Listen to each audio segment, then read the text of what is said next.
patuloy ang panghihimasok ng China sa ating teritoryo. Tinatawag nila to 9-dotted or 9-dash line. This is the Chinese Navy. This is the Chinese Navy. Please go away quickly. What is at stake here is 80% of our exclusive economic zone. Halos lahat lang ng bahura dito sa Pilipinas, gusto na nilang kunin. Ayun nga, kapitbahay mo, magagalit ka na. Kukunan ka ng isang bagay sa loob ng bakuran mo na hindi nagpapaalam sa'yo. Nanindigan ng Malacanang na hindi isusuko ang Baho de Masinloc at Ayungin Shoal. Hindi rin kami sa papayag na basta-basta lang din nila sa makukuha tong isla na to. Filipino fishermen were harassed by the Chinese Coast Guard. Sinutukan na kami ng mga baril. Salubungin ka ng barko, tapos tataboy ka ng ganun. Talagang tinatakot kami.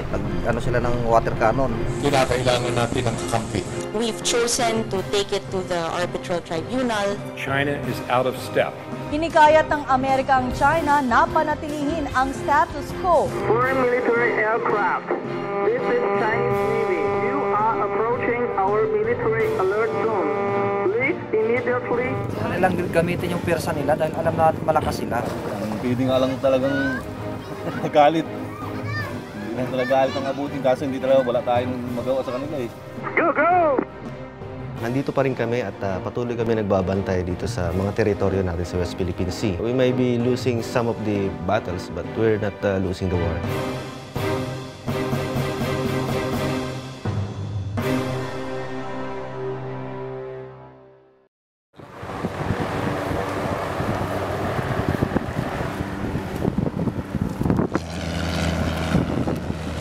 Nandito tayo sa Sangley Point. Sakay tayo ng Islander plane papuntang Baho de Masinloc. Ang weather natin ngayon ay medyo cloudy. No? So, subukan daw bumaba ng plane hanggang 500 feet, no? Para makuha natin ng maayos yung area. Clear, prop! Clear! 6565 tayo. Clear! 2 oras mula dito sa Sangley Point sa Cavite, papuntang Baho de Masinloc. Sakay tayo ng Light Islander plane.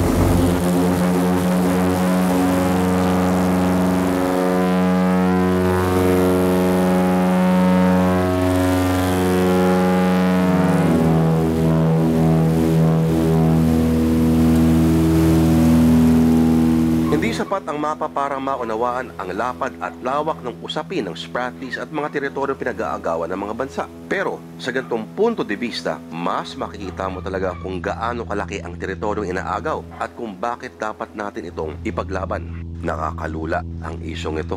10 oras ang biyahe sa Baho de Masinloc kapag nakabarko ka lang. Ganito ang pinakamabilis sa paraan, ang eroplano ng Philippine Navy. Kung nakikita nyo yung mga kaskas-kaskas, yan yung mga coral area na siniscrape ng mga Chinese.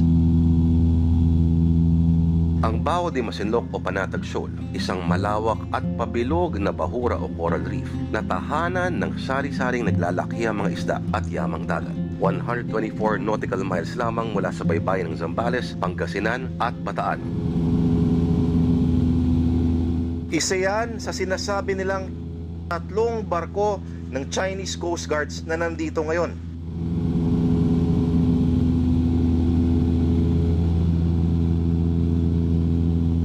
So ito yung naging finding sa biyaheng to, no? Mas kumonte yung bilang ng mga Chinese Coast Guards, no, na barko. Last week 6, ngayon 3 na lang. Pero ito ka, mas sumami rin yung bilang ng mga Filipino fishing vessels, no? Ngayon merong nabilang na 13, no? 13 na Filipino fishing vessels. Pero ito rin kagulat-gulat, mas dumami rin yung mga Chinese fishing vessels. Ang bilang nila lagpas 20, 29 pa nga sinasabi, yung mga maliliit na dun sa labas lamang yun. At nakita namin, pag lumapit ka, kitang-kita sa camera, huling-huli may mga maliliit na mga barko, mga bangka, nagkakalkal ng mga corals, ano? At yung pagdating sa malalaking mga barko, no, meron silang mga taklobo pang araw na kinukuha minsan. At makikita mo yung mga areas kung saan dinudukot yung mga corals, talagang nagkakaroon ng ibang coloration yung tubig. Bago pa tayo sakupin ng mga Kastila, tinuturing na itong paraiso ng mga mangingisda at mandaragat natin. Pero taong 2012, bigla itong pinweso ng 2 malalaking barko ng China. Mula noon, pinagbawalan ng mangisda ang mga Filipino sa Baho de Masinloc o Panatag Shoal. Teka, paano nangyari yun? Di ba teritoryo natin ito? Mula pa nung una, ang China daw, magdo-drawing lang yan ng mapa, no? At ito nga, yung pinakababa, tinatawag nilang Nanhai o yung Hainaon. Hindi. Manok na kinakain sa mga Chinese food?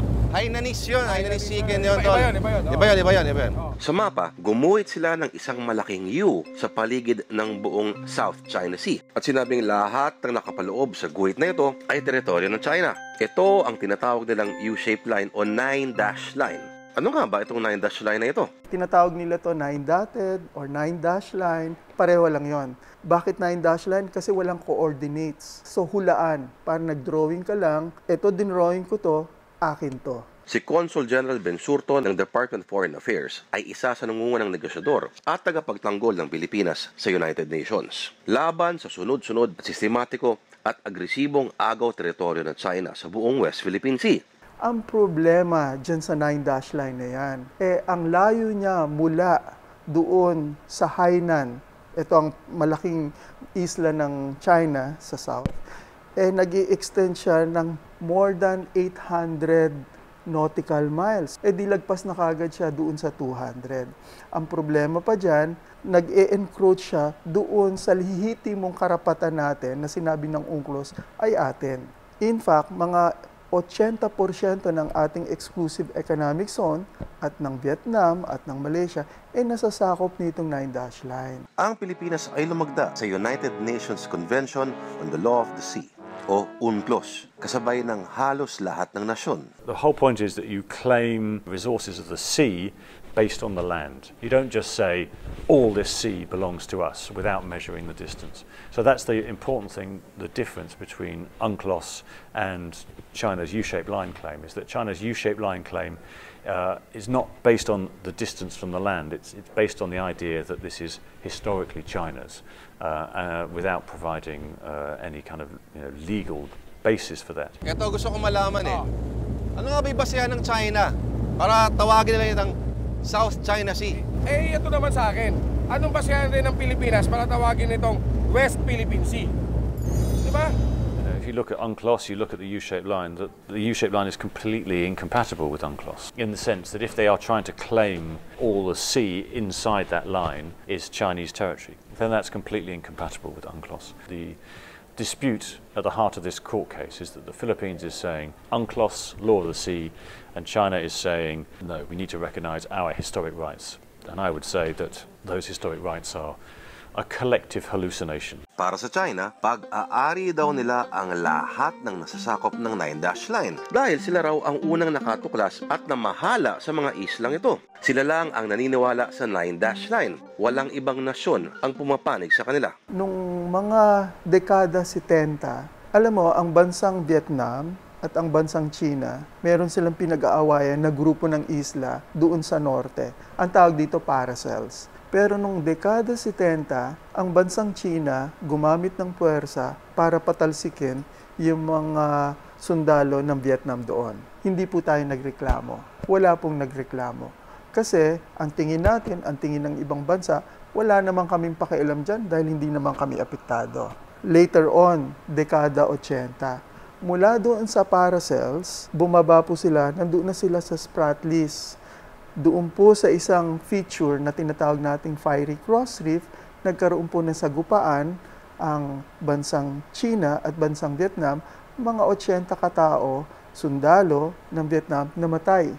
Doon po hindi rin tayo nagreklamo kasi medyo lagpas ng 200 yung lugar. At sinasabi natin, problema ng Vietnam at ng China yan. Nung dekada 90, tayo na po ang sumunod. Naalala niyo po ba ang nangyari sa Mischief Reef? Ang Mischief Reef po o Panganiban Reef na mga dekada 90, hindi po natin alam, unti-unti nagtayo ng istruktura ang bansang China dyan. So, ito po ay 124 milya ang kalayuan niya doon sa baybayin ng Palawan. Napakalapit po. Mula doon sa Mischief Reef, lumipat na sila doon sa tinatawag nating Reed Bank. Ngayong 2000, itong pagkatapos na po. Ito pong Reed Bank, 84 milya ang layo doon sa Palawan. So kung makikita po ninyo, parang naglalakad siya palapit ng palapit ng palapit. Hindi pa po siya nakontento doon.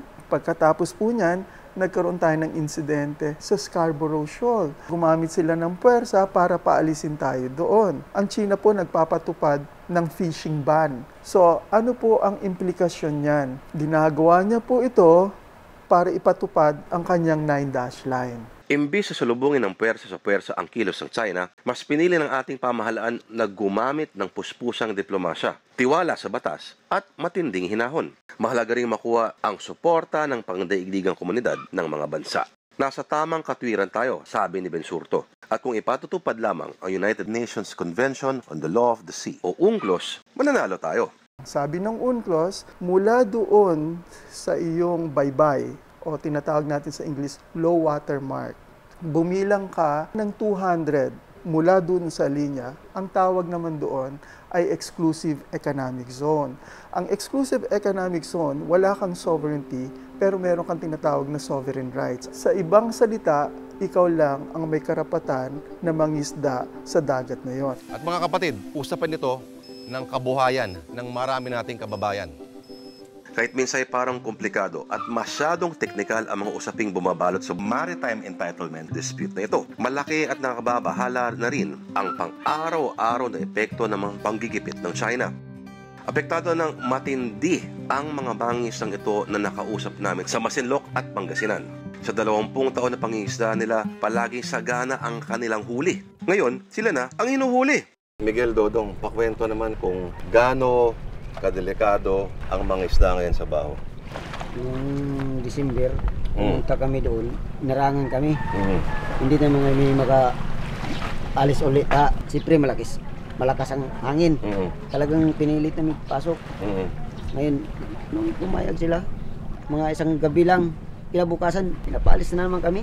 Di, ano yun yung bilog yung ano na yan, bahura. Pero hindi kami pinapapasok doon sa ano, sa kilid lang po kami. Ang delikadong ano talaga, yung pag tumabi ka rin dahil yung babanggain ka. Kasi kalimitan ganun ang ginagawa nila eh. Dahil ako muntik ng binangga rin yan eh. As in, diretso bangga? Oo, yung sa unahan talaga ng bangka ng ganon. At yung taga-Subic na binangga nila, sabing binangga 2 bangka. Nabali lahat yung mga batangan niya. Pero kayo, ikaw, paano ka na, kunyari, sinusubukan kang banggaan, paano mo sila tataka? Iwas ka na lang, pag pasalubong sila ganun, iwas ka na lang. Didikit ka na lang sa may bahura dahil hindi sila makatabi ng gusto yung barko nila roon. Suportado ng mga malalaking barko ng kanilang Coast Guard, nagagawa ng China na pigilan o pagbawalan ang sino mang mangingisda na magtatangkang lumapit o pumasok sa Baho de Masinloc. Laging may nakaambang banta ng pandarahas ang mga Chinese sa teritoryong ito. Ano ba yun? Bago ka banggain, bawarningan ka muna? Wala. Basta sasalubungin ka pag papunta ka doon sa bahura na yon, sasalubungin ka ng barko. Tapos tataboy ka ng ganun. Paano tataboy? Parang may... Mayroon silang minsan nagbubusina sila, mayroon naman silang banderang kulay dilaw. Yun ang ipinang-ano nilang ganun. May mga kilala ba kayo na nasaktan talaga kasi ginawa ng mga Chinese? Yung taga-Subic po. Oo. Hindi namin kilala, pero nabali yung batangan ng bangka nila. Kaya parang ayaw na namin pupunta doon dahil pinabangga na nga sila ng ano rubber boat. Para sa maraming kababayan nating umaasa sa biyayang dagat ng West Philippine Sea, sagad sa bituka ang epekto ng maritime entitlement dispute na ito. Ito yung isang ehemplo ng medyo malaki-laking barkong pangisda na pabalik na sa Masinloc, no? At gaano kayo katagal pumalaot? Ilang araw na kayo pumapalaot? 3? Nakakaabot ba to sa Scarborough dati? Hindi? Dito lang? Ano mga isda huli nyo ngayon? Galunggong. May nakikita kayo mga Chinese? Yung isang araw yun, mayroon doon eh. Meron. Kita mo naman yung kultura ng mga mangingisda dito sa Zambales.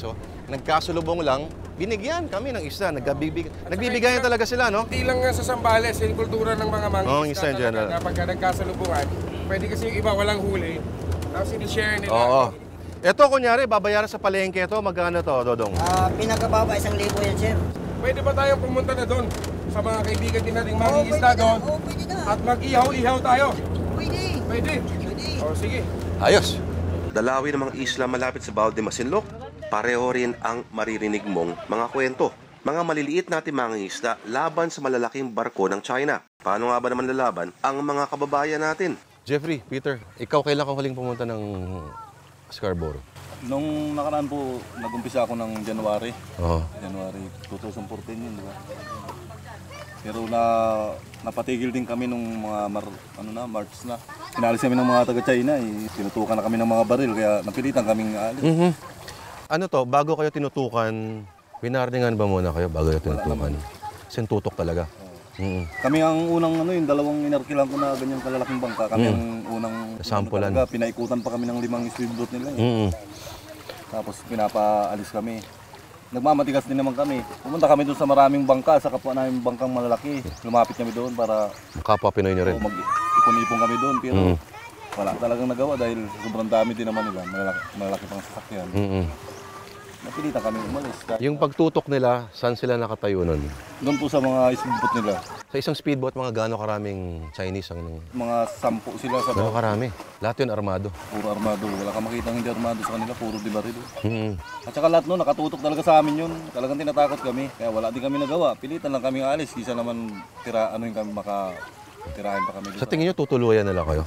Ayun ko lang. Kung nagmatigas siguro kami, kasi lahat na ng barko nilang malalaki nandoon. Bali, 7 yung barko nilang malalaki na surveillance. Nakakatakot ba talaga? Takot talaga. Siyempre, kami lang doon sa laot. Maliliit ang sakyan namin sa kanila malalaki. Siyempre, takot din kami. Kahit na malaki ang gastos namin papunta doon, pilit kami talagang pauwi. Pakikumpara lang yung income ngayon, kumpara na nakapunta pa kayo doon. Mas malayo na, sir. Kasi sa loob ng 4 na araw namin doon, nakakuha kami ng halos 3 jeep na isdang... 3 jeep? Dito, hirapan pa. Baka isang buwan ka na, hindi mo mapupuno yung isang jeep dito eh. Isip ko lang ilang daang libo o kaya milyong mga tao kaya na para mga nakatira sa mga lugar na ganito sa San Salvador, sa Masinloc, Zambales, ang nakasalalay sa yaman ng 200 nautical mile exclusive economic zone ng Pilipinas. Ngayon isipin mo, kung meron kang kapitbahay na pumasok at pinagbawalan ang mga aktibidades sa gaya ng pangingisda, para mo na rin sinakal ang kanilang kabuhayan. We are an archipelagic state. Dahil archipelago po tayo, ang yaman po natin, napapaligiran tayo ng tubig. Ano ba yung resources ng dagat? Unang-una, pag dagat, ang resources natin doon yung isda. As an archipelago, tayo po ay tinatawag na quintessential coastal state. Ano po ang ibig sabihin nun? Marami sa ating bayan is less than 100 kilometers away from the coast. Marami sa ating mga tao ay dependent sa resources ng dagat. Ano ba yung klase ng mga isda na nahuhuli nila doon sa Mga special na isda tulad ng lapu-lapu, yung mga binibenta sa mamahaling restaurant. Sibas. Sibas? Ngayon, bihira ka na makitang malalaking isda dito. Puro maliliit na lang. Malalaki nandun talaga? Nandun talaga. Kasi yun ang mayaman na lugar. Maraming pagkain kaya nandun sila. Dito rin natin makikita yung mga pawikan, particularly sa mga isla. Makikita rin natin dyan, of course, yung giant clam, yung tridactyl na gigas, na nakalagay sa CITES na isa sa mga endangered species. Hindi lang isda at yamang dagat ang nasasakop ng West Philippine Sea. Marami ang naniniwala na posibleng naririto ang solusyon sa inaasam na pagsagana at wagas na pag-unlad ng ating bansa. Kung meron tayong malaking continental shelf, yan po ay isang malaking lugar na pwede nating pagkuhanan ng yaman. Katulad po ng natural gas, meron po tayong tinatawag na malampaya. Yan po ay nagpuproduce ng maraming natural gas na nagpuproduce ng enerhiya sa malaking lugar ng Luzon. So importante po yan para sa progreso ng bayan. Kailangan natin ng enerhiya para magkaroon ng kuryente, magpatakbo ng industriya. Kung kaya naman po, dapat din natin proteksyonan ang ating dagat para hindi maubos ang resources natin. Sinlawak ng karagatan ang sakop sa usapin ng pag-agaw sa teritoryo na nasa West Philippine Sea. Ang dami na nating napag-usapan, pero ito ay pambungad pa lamang na paksa. Dito nakita ng mga mata namin na totoo nga kung naghihirap man ang mga Pilipino ngayon, naririto na sa bakuran natin ang susi sa pagsulong ng kabuhayan ng bansa. Bawat araw na lumilipas sa marami sa atin ng walang alam o walang pakialam tungkol sa isyong ito, mila-mila mga corals at toneladang lamang dagat ang walang habas sa inaani at pinakikinabangan ng mga kapitbansa natin. Nasa 300 hektaryang corals ang natabunan at talagang hindi na maibabalik ng matagal na panahon. At yun ang ating pinangangambahan sapagkat may malaking epekto ito sa pagdami ng isda, sapagkat ang coral, alam mo, yan ang tirahan ng ating isda, dyan nagpaparami ang ating isda, at dyan din kumakain o nanginginain ng ating pangisdaan. Malaki ang ambag ng coral reef sa kabuuan ng ekolohiya, hindi lamang sa dagat, kundi sa buong ecosystems. Ang laban para sa West Philippine Sea ay hindi lang trabaho ng gobyerno. Ito ay laban nating lahat. Ang pangangalaga at pagtatanggol sa mga yaman sa karagatang ito ay laban hindi para sa atin lamang, kundi para sa mga susunod na henerasyon. Minana lang natin ang mayamang paraisong ito. Kung hindi tayo makikialam at kikilos, baka wala na tayong maipamana sa susunod na salinlahi. Ay nako Pilipino, swerte mo. Ang laya mo na, mayaman ka pa. Kaya naman napakahalagang malaman at alagaan ang ating maritime entitlements na pinagmumula ng kabuhayan ng marami sa ating mga kababayan.